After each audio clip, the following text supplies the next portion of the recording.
नमस्कार दोस्तों, आपका हमारे चैनल एसटी बोर्ड में स्वागत है। इकोनॉमिक्स के लेक्चर सीरीज़ का यह पहला पार्ट है जहां हम बेसिक्स ऑफ इकोनॉमिक्स के बारे में पढ़ेंगे। This video is presented by me Tikeshwar. इस सब्जेक्ट में आगे बढ़ने से पहले दो शब्द हैं, काफ़ी मिलते जुलते शब्द हैं। एक शब्द है इकोनॉमिक्स, दूसरा शब्द है इकोनॉमी। इन दोनों के बीच का अंतर मैं पहले क्लियर कर दूँगा। इकोनॉमिक्स को हिंदी में अर्थशास्त्र कहा जाता है, जबकि इकोनॉमी को हिंदी में अर्थव्यवस्था कहा जाता है।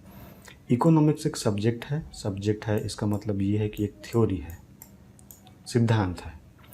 जब इस सिद्धांत से आप व्यवहार की ओर जाते हैं, थ्योरी से प्रैक्टिकल की ओर जाते हैं, एप्लीकेशन करते हुए इन सिद्धांत का, इस थ्योरीज का, तो इकोनॉमिक्स से आप इकोनॉमी की तरफ जाते हैं।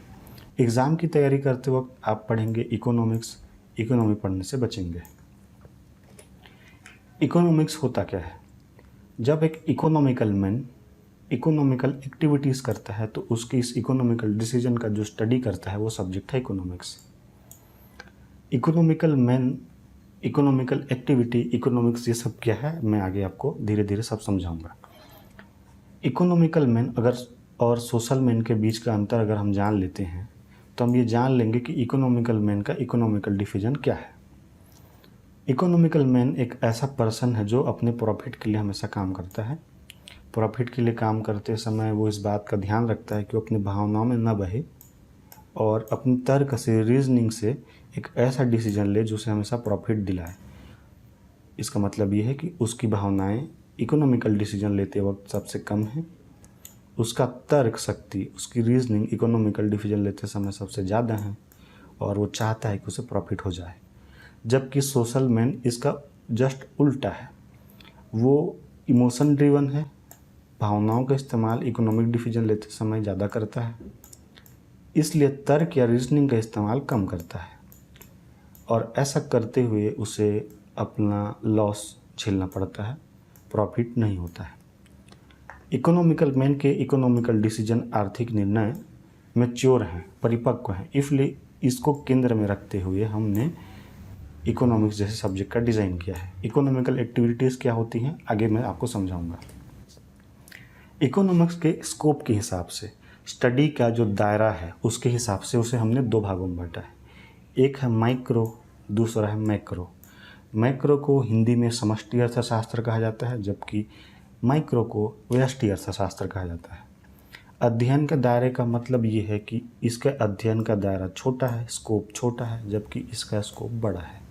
अगर ये किसी स्टेट, राज्य या किसी कंट्री की इकोनॉमिक्स के बारे में बात करता है तो ये किसी कंपनी, किसी इंडिविजुअल पर्सन की इकोनॉमिक्स के बारे में बात करता है। अगर इसके इंडिकेटर की बात करें कि क्या देख के हम ये कहेंगे कि ये माइक्रो है और ये मैक्रो है, तो मैक्रो इकोनॉमिक्स इंडिकेटर क्या होंगे?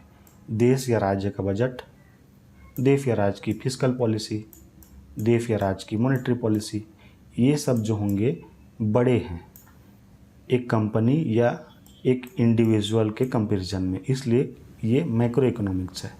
जबकि कंपनी की बैलेंस शीट या एक इंडिविजुअल की पर कैपिटा इनकम यानी प्रति व्यक्ति आय के बारे में अगर बात करेंगे तो ये इंडिकेटर हैं जो दिखाते हैं कि ये अध्ययन का दायरा छोटा है, इसलिए माइक्रो इकोनॉमिक्स इंडिकेटर है। अब हम इकोनॉमिकल एक्टिविटीज़ के बारे में जान लेते हैं। जहाँ इकोनॉमिकल एक्टिविटीज़ होंगी उसे हमने मार्केट कहा है। इकोनॉमिकल एक्टिविटीज़ होती क्या हैं? किसी भी वस्तु या सेवा के प्रोडक्शन से लेके उसे उसके कंज्यूमर यानी उपभोक्ता तक पहुंचाने के लिए जितनी सारी ट्रांसमिशन चेन आएंगी, जो भी होगा वो होगा इकोनॉमिकल एक्टिविटीज़। वो सब मिलके इकोनॉमिकल एक्टिविटीज़ का हिस्सा होंगी। उदाहरण से समझते हैं, अगर मैं एक फ़ोन कंपनी का मालिक हूँ और मैं एक नया फ़ोन बनाना चाहता हूँ, तो उस फ़ोन के लिए सबसे पहले मैं रॉ मटेरियल ख़रीदूँगा कि अगर मुझे प्रोसेसर बनाना है तो रेयर अर्थ मिनरल चाहिए, रेयर अर्थ मेटल चाहिए और दुनिया भर की सारी चीज़ें जो एक फ़ोन बनाने के लिए ज़रूरी है, जैसे उसके लिए कांच चाहिए, उसके लिए प्लास्टिक चाहिए। ये सब क्या है? ये सब रॉ मटेरियल है। इसको मैं प्रोसेस करके उस फ़ोन के लायक डिज़ाइन करूँगा। ये डिज़ाइन जब पूरा हो जाएगा तो उसे मैं ट्रांसमिट करूँगा और उसके बाद किसी प्लेटफॉर्म तक पहुंचाऊंगा। अगर ऑफलाइन बेचना है तो मेरे रिटेलर तक पहुंचाऊंगा, ऑनलाइन बेचना है तो किसी ऑनलाइन प्लेटफॉर्म जैसे फ्लिपकार्ट, अमेजोन, किसी का सहारा लूँगा और मैं कस्टमर तक पहुँचने की कोशिश करूँगा, जहाँ कस्टमर उसको यूज़ करेगा। कई बार यहाँ तक इकोनॉमिकल एक्टिविटीज़ आती हैं और ख़त्म हो जाती हैं। लेकिन अगर हम इस पर्टिकुलर उदाहरण को लें, जहाँ हमने फ़ोन का उदाहरण लिया है, तो ये आगे भी चलेंगी। अगर उस फ़ोन की सर्विस की जिम्मेदारी उस मैन्युफैक्चरर ने ले रखी है, तो मैं उस फ़ोन की सर्विस के लिए भी जाऊंगा उस कंपनी तक, उसके आउटलेट के थ्रू, और इकोनॉमिकल एक्टिविटीज़ यहाँ भी जारी हैं जबकि कंज्यूमर तक वो फ़ोन पहुँच चुका है। अगर कोई आप दूसरा उदाहरण लेते हैं जहाँ इसके आगे वो वस्तु या सेवा नहीं बढ़ेगी, तो उसका इकोनॉमिकल एक्टिविटीज़ यहाँ तक का ही रहेगा। नहीं तो ये जो सारी चीज़ें आपको दिख रही है सब इकोनॉमिकल एक्टिविटीज़ हैं। ये सब हो कहाँ रही हैं? ये एक मार्केट में हो रही हैं। मार्केट क्या है? मार्केट वो हिस्सा है इकोनॉमी का जहाँ प्रोड्यूसर यानी कि जो मैन्युफैक्चरर है, किसी वस्तु या सेवा का निर्माण करने वाला है, साथ ही साथ कंज्यूमर जो उस वस्तु या सेवा को लेना चाहता है, उसका उपभोग करना चाहता है, दोनों एक जगह मौजूद हैं। ये मार्केट वही प्लेटफॉर्म है। अगर कोई वस्तु या सेवा देने वाला है और उसे कोई लेने या उपभोग करने वाला नहीं है, तो मार्केट पूरा नहीं हो सकता। अगर एक कंज्यूमर है, वो किसी वस्तु या सेवा को लेना चाहता है लेकिन वहाँ पे उसके देने वाला कोई नहीं है, प्रोड्यूसर नहीं है, तो भी मार्केट पूरा नहीं हो सकता। इन दोनों को मिला के बनेगा market. Producer plus consumer equal to market. Market visible भी हो सकता है। विजिबल कहने का अर्थ ये है कि आप जैसे जाएं किसी सब्जी मार्केट में, तो एक विजिबल मार्केट का उदाहरण है जहां आप वस्तु या सेवा को देख सकते हैं कि ये बिक रही है, यहाँ बन रही है। जबकि इनविजिबल मार्केट जैसे आजकल का आईटी मार्केट है, अगर आप प्ले स्टोर से किसी ऐप को डाउनलोड करते हैं या एप्पल के स्टोर से किसी ऐप को डाउनलोड करते हैं, तो उस मार्केट को आप देख नहीं सकते, फिजिकली नहीं देख सकते, भौतिक रूप से नहीं देख सकते, बस आप उसकी वस्तु या सेवा का इस्तेमाल कर रहे हैं। ये मार्केट विजिबल या इनविजिबल हो सकता है। अब मार्केट दो लोगों से चलता है। एक है जो सेवा प्रदाता है, प्रोड्यूसर है, मैन्युफैक्चरर है। एक वो है जो सेवा का उपभोग करता है, कंज्यूमर है, कस्टमर है। और उन दोनों की कुछ इच्छाएं हैं। कंज्यूमर की इच्छा क्या है? कंज्यूमर की इच्छा ये है कि वो कम से कम दाम पे ज़्यादा से ज़्यादा चीज़ें खरीद सके। अगर आप उसे इस ग्राफ की सहायता से समझें, तो अगर ये O है, ये X है और ये Y है, तो अगर आप O से Y की तरफ जाएं तो आप किसी वस्तु या सेवा की डिमांड को बढ़ते हुए देख सकते हैं। अगर आप O से Y की तरफ जाएं तो उस वस्तु या सेवा का प्राइस को बढ़ते हुए देख सकते हैं। इस ग्राफ को अगर आप समझना चाहें तो यहाँ पे डिमांड मैक्सिमम है और यहाँ पे प्राइस मैक्सिमम है। जब डिमांड मैक्सिमम है तो कंज्यूमर चाहता है कि सबसे ज़्यादा डिमांड मैं तब करूं जब उस वस्तु का मूल्य सबसे कम हो यहाँ,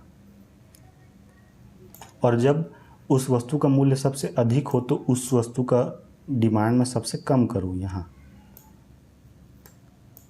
इसके उलट एक प्रोड्यूसर या एक मैन्युफैक्चरर क्या चाहता है? वो ये चाहता है कि मैं ज़्यादा से ज़्यादा चीज़ें बेचूं, ज़्यादा कीमतों पर बेचूं ताकि मुझे प्रॉफिट हो। अगर आप उसे इसी ग्राफ के सहायता से समझें तो अगर ये फिर वही O, ये Y, ये Y सॉरी ये X है,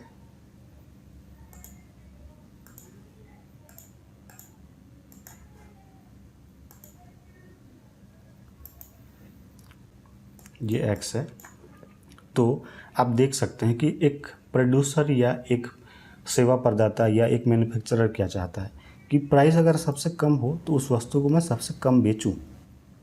अगर प्राइस सबसे ज़्यादा हो तो मैं उसको सबसे ज़्यादा क्वांटिटी में बेचूं। ये वही है। O से X की डायरेक्शन में अगर आप जाएंगे तो सप्लाई यानी क्वांटिटी बढ़ेगी। अगर O से Y के डायरेक्शन में आप जाएंगे तो प्राइस यानी मूल्य बढ़ेगा। तो आप इस ग्राफ को अब देखें तो हो क्या रहा है। एक प्रोड्यूसर ये चाहता है कि कम दाम की चीज़ों को मैं कम बेचूं, ज़्यादा दाम की चीज़ों को ज़्यादा बेचूं, जबकि कंज्यूमर इसका उल्टा चाहता है। वो कम दाम की चीज़ों को ज़्यादा लेना चाहता है और ज़्यादा दाम की चीज़ों को कम लेना चाहता है। उसे आप इस ग्राफ से देख सकते हैं। अगर ये दोनों एक मार्केट में हैं और चाहते हैं कि वस्तु सेवा बिके और वस्तु और सेवा खरीदी जाए, तो इन दोनों को किसी एक ऐसे प्राइस पॉइंट पे पहुंचना पड़ेगा जहां पे उस प्राइस पर एक कंज्यूमर, एक उपभोक्ता उस वस्तु को लेने के लिए तैयार हो और उसी मूल्य पर एक प्रोड्यूसर या मैन्युफैक्चरर भी उसको बेचने के लिए तैयार हो। उसे हमने कहा है market price. Market price negotiation point है। नेगोशिएशन पॉइंट कहने का अर्थ ये है कि अगर आप, ये कंज्यूमर वाला कर्व है, कंज्यूमर डिमांड कर रहा है, एक प्रोड्यूसर या मैन्युफैक्चरर का कर्व है जो सप्लाई कर रहा है। इन दोनों कर्व को आप मिला दें, ये देखिए, ये डिमांड कर्व है, ये सप्लाई कर्व है, इन दोनों को मैंने मिला दिया है। तो किसी एक कॉमन पॉइंट पे ये दोनों इंटरसेक्ट हो रहे हैं, जो कि इस केस में यहाँ है। यही है मार्केट प्राइस। मार्केट प्राइस वह मूल्य है जहाँ पे उस क्वांटिटी पर सप्लाई करने के लिए प्रोड्यूसर तैयार है और उस मूल्य पर खरीदने के लिए कंज्यूमर तैयार है। ये भी वही है। ओ से अगर आप वाई की तरफ जाते हैं तो मूल्य बढ़ेगा, अगर ओ से एक्स की तरफ जाते हैं तो उस वस्तु या सेवा का मूल्य के हिसाब से क्वांटिटी यानी सप्लाई बढ़ेगी। तो ये वो पॉइंट है जहाँ पे एक प्रोड्यूसर ने कहा कि इस क्वांटिटी का सामान इतने मूल्य पर मैं बेचूंगा और एक कंज्यूमर ने कहा कि इस क्वांटिटी का सामान इस मूल्य पे मैं खरीदूंगा। यहाँ पे दोनों को अपना हित नज़र आ रहा है। यही है मार्केट प्राइस। अगले चैप्टर में, अगले लेक्चर में हम ये देखेंगे कि इस मार्केट पे अधिकार किसका है और किस प्रकार का अधिकार है। उसके हिसाब से एक इकोनॉमी का निर्धारण हम करेंगे। तब तक हमसे जुड़े रहिए। यहाँ तक इस वीडियो को देखने के लिए आपका धन्यवाद and I hope to see you in my next video.